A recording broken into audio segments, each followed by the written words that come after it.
चाहे वो परिसीमन की हो चाहे दूसरी प्रक्रिया वो होकर के चुनाव हो जाने चाहिए थे। तकरीबन पंचायती राज की आधे से ज्यादा 70% वो पंचायत इकाइयां के चुनाव हुए ही 6 साल हो गए, यानी 1 साल ऊपर हो गया। नगर निकाय के 12 महीने से भी ज्यादा यानी 6 साल से ऊपर उनके भी हो गए। अब मैं समझता हूं कि एक स्टेट एक चुनाव की राह अल्पाने वाले मंत्री जी, मुख्यमंत्री जी को बताना चाहिए कि ये कौन सा एक स्टेट एक चुनाव है कि आप चुनाव कराओ नहीं, आखिरी में जिनके चुनाव हैं उनके साथ ले जा करके और समय बिताते जाओ, अपना टाइम पास करते जाओ, लोकतंत्र को मारते जाओ, नगर निकाय और पंचायत राज की संस्थाओं को पंगु बनाते जाओ और आप ये इस तरीके की बातें करो।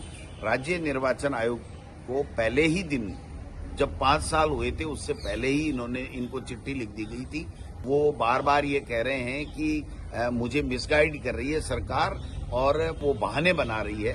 अब तो कोर्ट ने भी कह दिया, राजस्थान उच्च न्यायालय के न्यायाधिपति माननीय अनूप ढंड साहब हैं, उन्होंने कह दिया कि इसकी जांच होनी चाहिए कि किन अधिकारियों की जिम्मेदारी बनती है, उनके खिलाफ एक्शन होना चाहिए कि उन्होंने 5 साल के अंदर अंदर ये सारी प्रक्रिया करके और चुनाव क्यों नहीं कराए।